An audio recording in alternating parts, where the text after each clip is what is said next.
എന്താണ്?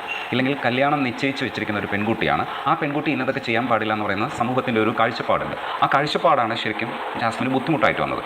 ഇപ്പോൾ ആ റിലേഷൻ്റെ അവസ്ഥ എന്താണ്? ശരിക്കും നിങ്ങൾ കല്യാണം കഴിക്കേണ്ടെന്ന് വെച്ചിട്ടുണ്ടോ? ആ കാഴ്ചപ്പാടിൽ തെറ്റൊന്നുമില്ല. ഇപ്പോൾ കല്യാണം നിശ്ചയിച്ച് വെച്ചിരിക്കുന്ന ഒരു പെൺകുട്ടി വേറൊരു പയ്യനായിട്ട് റിലേഷൻഷിപ്പ് എന്ന് പറയുമ്പോൾ അത് തെറ്റ് തന്നെയാണ്.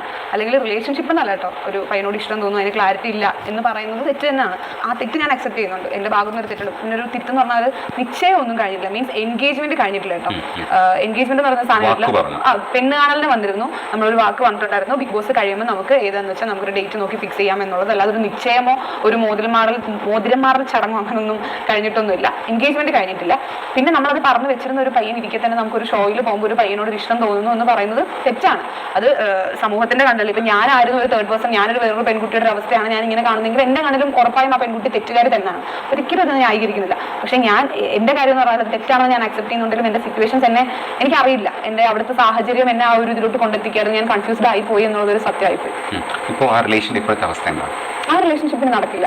കാരണം ആ പയ്യൻ ഒരുപാട് സ്ട്രഗിൾ ചെയ്തു എന്ന് പറയുന്നത് ഞാൻ റെസ്പെക്ട് ചെയ്യുന്നുണ്ട്. കാരണം അതിനകത്ത് ഇത്രയും പ്രൊജക്ട് ചെയ്യാൻ കൂടെ ചെയ്യുന്നുണ്ട്, ബാക്കി കാണിക്കുന്നില്ല. ഞാൻ ഓപ്പൺ ആയിട്ട് പറയാണ്, ആ ഷോ പല രീതിയിലാണ് എന്നെ കാണിച്ചിട്ടുള്ളത്.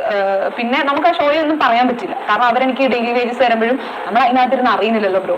അപ്പം എന്താ എനിക്ക് കുഴപ്പമില്ല എന്നുള്ള രീതിയിലാണ് ഞാൻ നിൽക്കുന്നത്. അല്ലെങ്കിൽ ഇപ്പം ഞാൻ ഇങ്ങനെ നിൽക്കില്ലല്ലോ, പോട്ടെ സാരമില്ല. അപ്പോൾ ആ ഷോ പ്രൊജക്ട് ചെയ്തിട്ട് ആ പുള്ളി കുറേ എനിക്ക് വേണ്ടി നിന്നു എന്നുള്ളതൊരു സത്യമാണ്. പക്ഷേ കുറേ ആൾക്കാരുടെ മാനിപ്പുലേഷൻ കാരണം, അല്ലെങ്കിൽ ഞാൻ വിശ്വസിച്ച് പോയ ആൾക്കാരാണ് കേട്ടോ, ഞാൻ കണക്ട് ചെയ്ത് കൊടുത്തിട്ടുള്ള ആൾക്കാരുടെ തന്നെ അവരുടെ പൈസയ്ക്ക് വേണ്ടിയിട്ടുള്ള അവരുടെ കുറച്ച് മോണിറ്ററി ബെനിഫിറ്റ്സിന് വേണ്ടിയിട്ട് പല രീതിയിൽ, അത് ഈ വ്യക്തിയെന്ന് മാത്രമല്ല എൻ്റെ കുടുംബത്തെ ഉൾപ്പെടെ അവർ ഒരുപാട് ഉപയോഗിച്ചു, ഒരുപാട് തരത്തിൽ അവർ ഉപയോഗിച്ചു. ഈ പയ്യനെ ഇപ്പം തന്നെ ഒരുപാട് രീതിയിൽ അവർ യൂസ് ചെയ്തു. കുറേ സാധനങ്ങൾ അവർ പുറത്ത് വിടുകയും ഇതാക്കിയൊക്കെ ചെയ്യുമ്പോൾ വൈൽഡ് കാർഡ് വന്നപ്പോൾ പോലും ഇങ്ങനെ വോയിസ് കിട്ടുമെന്ന് പറയുമ്പോൾ നമ്മൾ ചിന്തിക്കും എന്തിന്. ഓൾറെഡി ഞാൻ ഇവിടുന്ന് പറഞ്ഞിട്ട് പോയൊരു കാര്യമുണ്ട്, ആ ഷോ എന്താണെന്ന് നമുക്കറിയില്ല. അതിനകത്ത് പോയി കഴിഞ്ഞു ഇപ്പം എന്താണെങ്കിലും ഞാൻ തിരിച്ചു വരും. ഈവൻ ഞാനിപ്പോൾ ഇത്രയും ഇത് കഴിഞ്ഞിട്ട് ഞാൻ തിരിച്ചു വരണമെങ്കിൽ ഞാൻ കാല് പിടിച്ചു വരെ എനിക്ക് സോറി പറയാനോ, അല്ലെങ്കിൽ കാരണം കാണുന്ന ആൾക്ക് ഉറപ്പായി ഇത് തെറ്റ് തന്നെയാണ്, ഉറപ്പായി തെറ്റ് തന്നെയല്ലേ, അത് നമുക്കൊന്നും പറയാൻ പറ്റില്ല. അപ്പം ഇതിനൊക്കെ ഞാൻ തയ്യാറായിരുന്നു, അല്ലെങ്കിൽ എന്താണെങ്കിലും ഞാൻ അതിന് തയ്യാറായിരുന്നു. പക്ഷെ എന്താണെന്ന് വെച്ചാൽ നമ്മളിവർ വലിച്ചേറാൻ ഇട്ട് കൊടുത്തു എന്നുള്ളതാണ്. ഇത്രയ്ക്കൊന്നും ഞാൻ ചെയ്തിട്ടില്ല ബ്രോ. ഞാൻ എനിക്ക് കൺഫ്യൂസ്ഡ് എന്ന് പറയുന്നത്, അല്ലെങ്കിൽ ആ ഒരു ഇഷ്ടം എന്ന് പറയുന്നത് എന്നെ സാഹചര്യം കൊണ്ടെത്തിച്ചു, അല്ലെങ്കിൽ എനിക്കതിനൊരു ഡെഫിനേഷൻ ഇല്ല എന്നുള്ളത് ഒരു സത്യവും അവിടുത്തെ കുറേ പ്രാന്തുമാണ്. അത് ഇവരെ കാണുന്ന രീതിയിൽ ഇവർ സ്ട്രഗിൾ ചെയ്യുന്നുള്ളതിനെ ഞാൻ റെസ്പെക്ട് ചെയ്യുന്നു. പക്ഷെ ഒരു പരിധി കഴിഞ്ഞപ്പോൾ ഇവർ ചെയ്തത് ഈവൻ പേഴ്സണൽ ചാറ്റ് ഉൾപ്പെടെ പുറത്തുവിടുക, അല്ലെങ്കിൽ വന്നിരുന്ന് അച്ഛനോണ വിളിച്ച് പറയുക, അല്ലെങ്കിൽ അത് ചെയ്തു ഇത് ചെയ്തു. ഇതിനകത്ത് എൻ്റെ വാപ്പ റീഎൻട്രി ചെയ്തപ്പോഴാണ് ഈ പുള്ളിയുടെ വേറൊരു വീഡിയോ പിന്നെ സെക്കൻഡ് ആയിട്ട് വരുന്നതെന്ന് ഞാൻ അറിയാം. എനിക്കറിയില്ല, കുറേ എന്തൊക്കെയൊക്കെ പറയുന്നുണ്ട്. അപ്പം ഇതിനകത്ത് കയറാൻ നേരത്തെ എൻ്റെ അത്തവരോട് ചോദിക്കുന്നുണ്ട്, പുള്ളി എനിക്ക് വന്നത് ഒരു ടെഡി ബിയറാണ് എന്നെ തന്നിട്ട്. അപ്പോൾ ഈ ടെഡി ബിയറിനെ നിന്റെ പേര് പറയണോ, നിന്റെ പേര് പറയാമോ എന്ന് ചോദിക്കുമ്പോൾ ഈ പുള്ളിയാണ് പറഞ്ഞോളൂ എന്ന് പറഞ്ഞത്. പക്ഷെ ഇതിന്റെ അകത്ത് വന്ന അത്ത ഈ പേര് പറഞ്ഞിട്ട് ഞാൻ നാക്കുമ്പോൾ അത്ത ഉമ്മായോ ആരോ നാക്കുമ്പോൾ അത്ത ഇങ്ങനെ പറയുന്നത് നിന്റെ പേര് പറഞ്ഞാൽ എന്താ? കാരണം ഈ പുള്ളി പറഞ്ഞ വാക്കിന്റെ ബലത്തിലാണ് എൻ്റെ അത്ത അവിടെ എന്ത് ചെയ്യുന്നത്, പേര് പറയുന്നത്. ഈ പേര് പറഞ്ഞ് പുള്ളിക്ക് വീണ്ടും ഒരു സൈബർ അറ്റാക്ക് അല്ലെങ്കിൽ ഒരു സൈബർ ബുള്ളിങ് അല്ലെങ്കിൽ ആരെങ്കിലും എന്തെങ്കിലും പറയുന്നത് വിചാരിച്ച് പുള്ളി അത് മൊത്തത്തിൽ തിരുത്തി പറഞ്ഞു. ഞാൻ അങ്ങനെ പറഞ്ഞിട്ടില്ല, എൻ്റെ പേര് പിന്നെയും വലിച്ചു. ഞാൻ ആദ്യം പോകുന്നത് ഗബ്രിയോട് ഇതേപോലെ ഇങ്ങനെ പുള്ളിയുടെ കാര്യം പറയാൻ നേരത്ത് പുള്ളി ഇങ്ങനെ പറയുന്നുണ്ടായിരുന്നു, ഇവിടെ പറഞ്ഞൊരു കാര്യമാണ്, എന്തിനാണ് ആ കൊച്ചെൻ്റെ പേര് അവിടെ പറഞ്ഞത്, പറയാതിരുന്നാൽ പോരായിരുന്നു. ഈ പുള്ളി തന്നെ എൻ്റെ പുള്ളിയുടെ ഒരു ഫോട്ടോ ഫ്രെയിം ചെയ്ത് എനിക്ക് ബിഗ് ബോസിൽ കൊണ്ടുപോകാൻ തന്നിട്ടുണ്ടായിരുന്നു. ഞാനത് കൊണ്ടുപോകാതിരുന്നതാണ്. എന്തിനാണെന്നാ പിന്നെ അത് ചെയ്തത്? അപ്പോഴും ഈ പുള്ളി എന്നുള്ളത് റിവീൽ ആവുന്നല്ലേ, വിത്ത് ഫോട്ടോ റിവീൽ ആവുന്നല്ലേ. പുള്ളി പറയുന്നുണ്ട് പുള്ളിക്ക് കുറേ സൈബർ ബുള്ളിങ്, പുള്ളിക്ക് അല്ലെങ്കിൽ കുറേ അറ്റാക്ക് വരുന്നുണ്ട്, പുള്ളി അതുകൊണ്ടാണ് പ്രതികരിച്ചത്.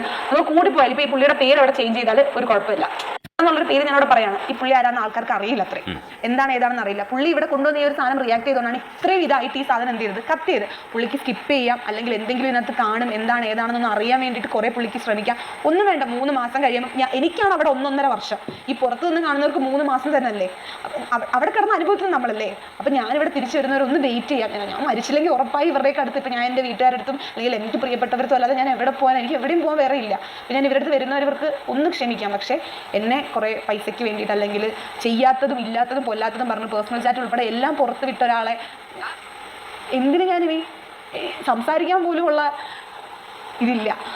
പുറത്തിറങ്ങിയതിന് ശേഷമാണല്ലോ ജാസ്മിൻ അങ്ങനെ ഒരു തീരുമാനം എടുക്കുന്നത്. പുറത്തിറങ്ങിയതിന് ശേഷം അകത്ത് വെച്ചിട്ട് ലാസ്റ്റ് എന്നോട് പൂജ ഇങ്ങനെ വന്നിട്ട് ആരെ വിളിക്കുന്നു എന്ന്, അല്ലെങ്കിൽ ആരെയാണ് ഇവിടുന്ന് ഇറങ്ങി വിളിക്കുന്നത്, ഞാൻ എൻ്റെ വീട്ടുകാരെയും ഇന്ന പറയുന്ന വ്യക്തിയാണ് വിളിക്കുന്നതെന്ന് ഞാൻ പറഞ്ഞു. ഞാൻ ഇപ്പം എന്താണ് ആ വ്യക്തിയുടെ പേര് പോലും പറയാത്തതെന്ന് പറഞ്ഞാൽ അതിന് പോലും എനിക്ക് ഇല്ല എന്ന് പറഞ്ഞാൽ ഞാൻ എപ്പോഴാണ് അതിൻ്റെ റിയൽ പിക്ചർ മനസ്സിലാക്കുന്നത്? എപ്പോഴാണ്? ഞാൻ പുറത്തിറങ്ങിയതിന് അകത്ത് വെച്ചിട്ട് എനിക്ക് ഗബ്രി ഇങ്ങനെ കുറച്ച് ഇപ്പം നേരത്തെ പറഞ്ഞിട്ടില്ലായിരുന്നു, ഗബ്രി എന്നെ വന്ന് പാട്ട് പാടി ആശ്വസിപ്പിച്ചു എന്നൊക്കെ. അപ്പോൾ ഇവൻ ഇങ്ങനെ എൻ്റെ അടുത്ത് ചെറിയ ഹിൻഡ് ഇരുന്നുണ്ട്. അവിടെ ചെറിയ ഹിൻഡ് ചെയ്യുന്നത് ഇപ്പോൾ പുറത്തു നിന്ന് കാണുന്നത് ഇവൻ റസ്മിൻ ഉൾപ്പെടെ പലർക്കും ഒരുപാട് പേര് ഈവൻ എല്ലാവരും പറയുന്നുണ്ട് എന്തിനാണ് ആ പയ്യൻ അത് ചെയ്തത്, ആ പയ്യൻ ആ കൊച്ചിനെ തകർക്കുമല്ലായിരുന്നു ചെയ്തത്, കൊച്ചിനെ വിഷമിപ്പിക്കില്ലായിരുന്നു ചെയ്തതെന്ന്. അവിടെ ഗബ്രി ആയാലും ഗബ്രിയുടെ ആ ഒരു മൈൻഡ് സെറ്റ് എനിക്കുള്ളൂ. ഞാനത് ഒരിക്കലും അവനെ ഇതാക്കി പറയുന്നതല്ല. പക്ഷേ എനിക്കവിടെ കപ്പ് അല്ലെങ്കിൽ എനിക്കവിടെ 50 ലക്ഷം അല്ലെങ്കിൽ എനിക്കവിടെ ഒരു ഫസ്റ്റ് എന്നുള്ളതിനെ കഴിയും എനിക്ക് ഏറ്റവും കൂടുതൽ വലുത് എൻ്റെ മെൻ്റൽ സ്റ്റേറ്റ് ആണ്. ഞാനിത് പെട്ടെന്ന് പുറത്തിറങ്ങുമ്പോൾ സഡൻ ആയിട്ട് അറിയുകയാണെങ്കിൽ എൻ്റെ അവസ്ഥ എന്തെന്ന് എനിക്ക് പറയാൻ പറ്റില്ല. അവിടെ നിന്ന് ഞാൻ കുറേ കാര്യങ്ങൾ ഉള്ളിലോട്ട് ഞാൻ എടുക്കാൻ തുടങ്ങി. ഞാൻ പുറത്ത് കുറേ സൈബർ ബുള്ളിങ് പ്രതീക്ഷ ഒരാളാണ്. പക്ഷെ അതെൻ്റെ പ്രിയപ്പെട്ടവരെന്നെ ഇങ്ങനെ ചതിക്കും എന്നുള്ള രീതിയിലല്ല. നീ ചെയ്തത് ചതിയല്ലേന്ന് ചോദിക്കാൻ ഞാൻ എൻ്റെ ഭാഗത്ത് തെറ്റുണ്ട്, പക്ഷെ അത് ഇങ്ങനെ ചതിയല്ല, ഇത് ചതിയാണ്. ഇത് ഒരു മനുഷ്യനെ ഓപ്പണായിട്ട് പറയുകയാണെങ്കിൽ എൻ്റെ ജീവിതം തന്നെ ഇല്ലാതാക്കുന്ന രീതിയിലാണ് ഒരു 5-6 പേര് നിന്ന് ചെയ്തത്. അത് ഏറ്റവും പ്രിയപ്പെട്ടവരാണ് എന്നുള്ളതാണ് എന്നെ ഏറ്റവും വിഷമിപ്പിച്ചൊരു കാര്യം. അതെനിക്ക് അവനവിടെ നിന്നൊരു ഹിൻഡ് തന്നതുകൊണ്ടാണ്, അല്ലെങ്കിൽ അവൻ എന്നെ ഒരു ഇതൊന്ന് ഓക്കെ ആക്കി എടുത്തുകൊണ്ടാണ് ഞാൻ പുറത്തിറങ്ങിയിട്ട് ഇപ്പം ഇങ്ങനെ നിൽക്കുന്നത് പോലും. ബാക്കിയുള്ളവരെ കണ്ട് തെറ്റായിരിക്കും, പക്ഷെ അതിങ്ങനെയാണ്. അപ്പം ഇനി എനിക്ക് ആ പുള്ളിയോട് എന്താ പറയുക, അത് ഒന്ന് പറഞ്ഞു തീർക്കാനോ അല്ലെങ്കിൽ അതെനിക്കൊരു ഇതാക്കാനോ എനിക്ക് താല്പര്യമില്ല. ഞാൻ ആദ്യം പുള്ളിയോട് മിണ്ടുന്നതിലെന്ന് വിചാരിച്ചിട്ട് ഞാൻ ചോദിച്ചു എന്തിനാണ് ഇതൊക്കെ ചെയ്തു കൂട്ടിയെന്ന് ചോദിച്ചപ്പോൾ അത് നീ അവിടെ വെച്ച് ഇങ്ങനെ പറഞ്ഞില്ലേ. അപ്പോഴും എനിക്ക് ആ പ്രണയത്തിൽ എത്ര പിടിച്ച് നിൽക്കുകയാണെന്ന് ഞാൻ പറയുന്നത് എൻ്റെ സത്യവും എന്തുകൊണ്ട് ഞാൻ അങ്ങനെ പറയുന്നു, ബിക്കോസ് ഈ പുള്ളി പുറത്തുള്ളത് കൊണ്ടൊക്കെയാണ്. പിന്നെ ഞാൻ കൺഫ്യൂസ് ആയിപ്പോയത് എൻ്റെ മൈൻഡിൻ്റെ ഒരു ഇതാണ്, ആ വീടിൻ്റെ ഒരു ഇതാണ്. ഇത് കഴിയുമ്പോൾ എനിക്ക് വേണ്ടി ഒന്ന് വെയിറ്റ് ചെയ്യാം. പുള്ളി ആദ്യം ഒരു പോസ്റ്റ് ഇട്ടു, ഓക്കെ ഫൈൻ, പിന്നെ ഒരു ഇട്ടു ഫൈൻ, എന്നിട്ട് നിർത്തണില്ല. ഒന്ന് നിർത്തണ്ടേ, ഇത് നിർത്തണില്ല. എൻ്റെ അത്തേൻ്റെ അടുത്ത് പറഞ്ഞതാണ്, അത്തായിക്ക് അവരെ വിളിച്ച് കാല് പിടിച്ച് പറഞ്ഞു.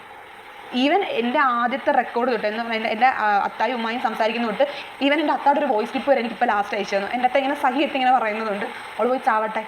ഇതൊക്കെ കേൾക്കുന്ന എൻ്റെ മാനസികാവസ്ഥകൾ ആർക്കും ഊഹിക്കാൻ പറ്റില്ല, ഒരു കുഞ്ഞുങ്ങൾക്ക് ഊഹിക്കാൻ പറ്റില്ല. അപ്പം എനിക്കിപ്പോഴും മനസ്സിലാവാത്തത് ഞാൻ എന്താണ് ചെയ്തതെന്നുള്ളതാണ്. അതിനകത്ത് ഞാൻ ചെയ്ത ഒരുപാട് നല്ലതുണ്ട്, അത് പുറത്ത് വന്നിട്ടില്ല. അല്ലെങ്കിൽ ഒന്നും ആരും അറിഞ്ഞിട്ടില്ല, അല്ലെങ്കിൽ ഷോ ഇങ്ങനെ എന്നെ പ്രൊജക്റ്റ് ചെയ്ത് ഞാൻ ആരോട് പരാതി പറയും, ഞാൻ ആരുടെ ആശ്വാസം തേടും? എനിക്ക് ആരും ആശ്വാസം തേടാനില്ല. അപ്പോൾ എനിക്ക് ആകെ എന്താണ് എൻ്റെ അത്തായും ഉമ്മായും എനിക്കുണ്ട് എന്നുള്ള രീതിയിൽ ഞാൻ നിൽക്കുമ്പോൾ ഇവൻ വീണ്ടും പുള്ളി ഞാനിങ്ങനെ പറയുന്നുണ്ട് എൻ്റെ അത്തായും ഉമ്മ എനിക്കുണ്ടെന്ന് പറയുമ്പോൾ ഇപ്പോൾ ലാസ്റ്റാണ് കേട്ടോ, എനിക്ക് എൻ്റെ അത്താടെ ഈ വോയിസും കൂടി വിട്ട് തരുമ്പോൾ എൻ്റെ മാനസികാവസ്ഥ നിങ്ങൾ ചിന്തിക്കണം. എനിക്കൊരു മനുഷ്യന് വിശ്വാസം ഇല്ലാതെ പഴയ ഞാനേ അല്ലാതെ എന്നെ എന്താ പറയുക, എന്നെ ഇതാക്കി കളഞ്ഞ് ഈ പറയുന്ന വ്യക്തിയോട് ഒരു ഹായ് ബായ് ബന്ധം പോലും പുലർത്താനുള്ളതില്ല.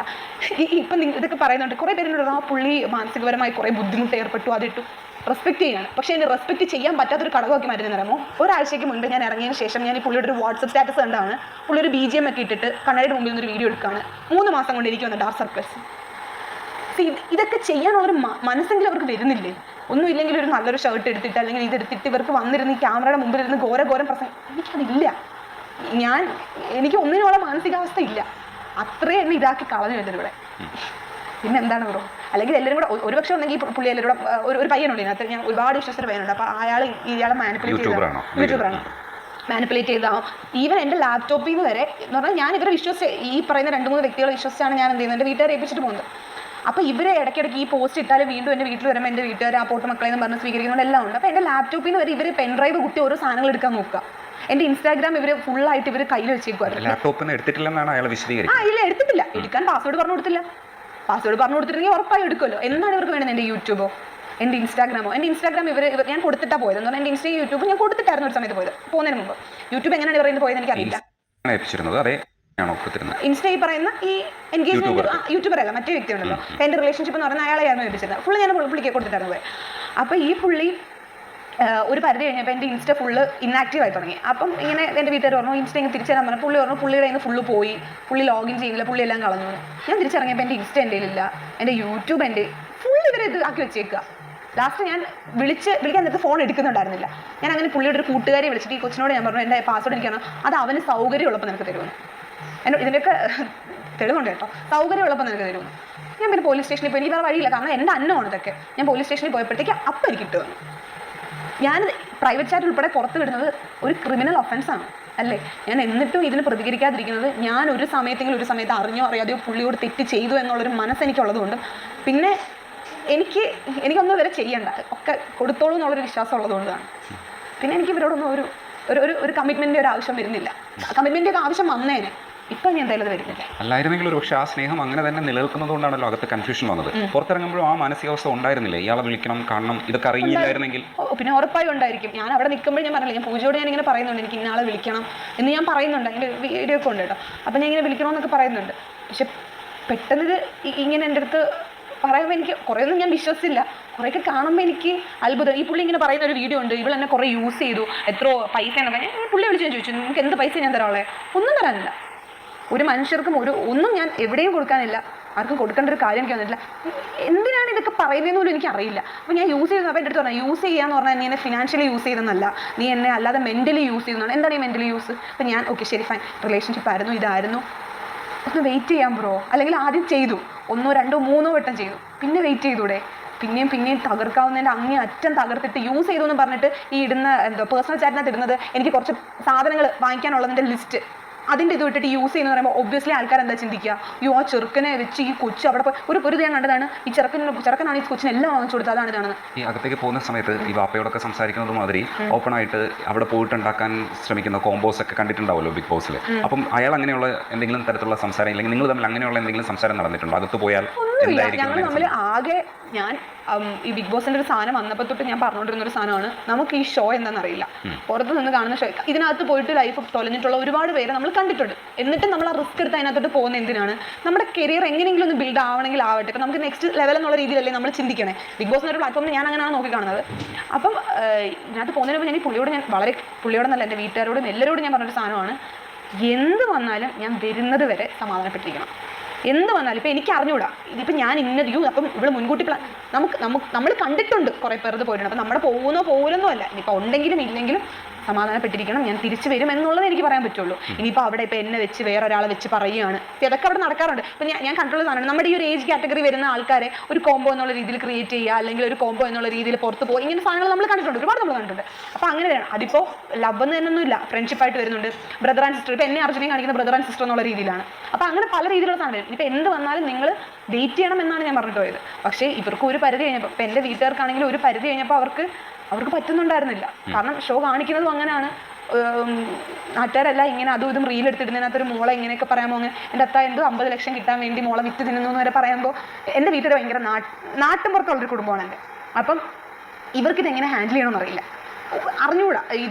ഇവർക്ക് ഇതിന് പ്രതികരിക്കേണ്ട, ഏത് സാഹചര്യത്തിൽ പ്രതികരിക്കണം എന്ന് ഇവർക്കറിയില്ല. ഇവരൊരു ഇൻ്റർവ്യൂ പുറത്ത് വന്നിട്ടുണ്ടായിരുന്നു. ഈ ഇൻ്റർവ്യൂ പോലും ഞാൻ ഈ പറയുന്ന യൂട്യൂബർ ഈ പയ്യനോട് ഞാൻ അങ്ങോട്ട് പറഞ്ഞതാണ്, വീട്ടുകാരോട് പറഞ്ഞു, ഒരു മനുഷ്യർക്ക് ഇൻ്റർവ്യൂ കൊടുക്കരുത്. ഈ പറയുന്ന ഒരു മീഡിയ വന്നിട്ട് ഇപ്പോൾ എത്ര ലക്ഷം രൂപ തരാം നമുക്ക് അതിന് മുമ്പ് കേട്ടോ, ഇൻ്റർവ്യൂ കൊടുക്കരുത്. ഇനിയിപ്പോൾ സപ്പോസ് നിങ്ങൾക്ക് ഇൻ്റർവ്യൂ കൊടുക്കേണ്ട സിറ്റുവേഷൻ വന്നാൽ, ഈ പറയുന്ന ഈ പയ്യന് മാത്രം, ഈ യൂട്യൂബർ പയ്യന് മാത്രം നിങ്ങൾ ഇൻ്റർവ്യൂ കൊടുത്താൽ മതി എന്ന്. എന്തുകൊണ്ടാണ് നമ്മൾ പറയുന്നത്? ഈ പയ്യനെ വിശ്വസിക്കുക.